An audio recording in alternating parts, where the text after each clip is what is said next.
বর্তমানে আমাদের চারপাশে নাস্তিক নামধারী ইসলাম বিদ্বেষীর সংখ্যা দিন দিন বেড়েই চলেছে। একজন টুপি পাঞ্জাবি পরা সাধারণ মুসলমানের চেয়েও বেশি কোরআন বুঝে এই সকল নামধারী নাস্তিকরা। কিন্তু আফসোস যে এরা কোরআনের প্রতিটা আয়াতের অর্থ খুঁটিয়ে খুঁটিয়ে পড়লেও তাদের মন পাথরের মতো শক্ত, কারণ এদের হৃদয় কুফরি দ্বারা ব্যাধিগ্রস্ত। এদের ব্যাপারে আল্লাহ তাআলা বলেন, আর তাদের মধ্যে কিছু লোক আছে যারা তোমার কথার প্রতি কান পেতে রাখে।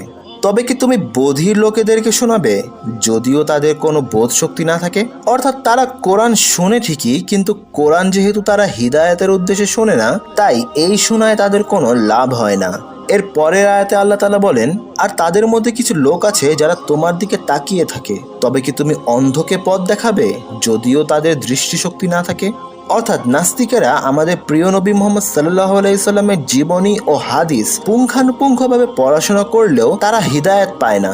এরা হচ্ছে চোখ থাকতেও অন্ধ, সবকিছুই এরা দেখে কিন্তু কিছুই তাদের অন্তরে প্রবেশ করে না। এরকম আয়াত নাজিলের মাধ্যমে আল্লাহ রাব্বুল আলামিন তার প্রিয় হাবিবকে সান্ত্বনা দেন যেন এদের ব্যাপারে তিনি কষ্ট না পান। আমরাও এই সকল হতভাগাদের কথায় কষ্ট পাবো না, কারণ এরা তো পথভ্রষ্ট। ইসলাম নিয়ে এরা যতই কটূক্তি করুক না কেন, তাদের 1400 বছর ধরে প্রতিষ্ঠিত এই সত্য ধর্মের বিন্দুমাত্র ক্ষতি সাধন এরা করতে পারবে না, বরং এরা নিজেরাই ক্ষতিগ্রস্ত হবে।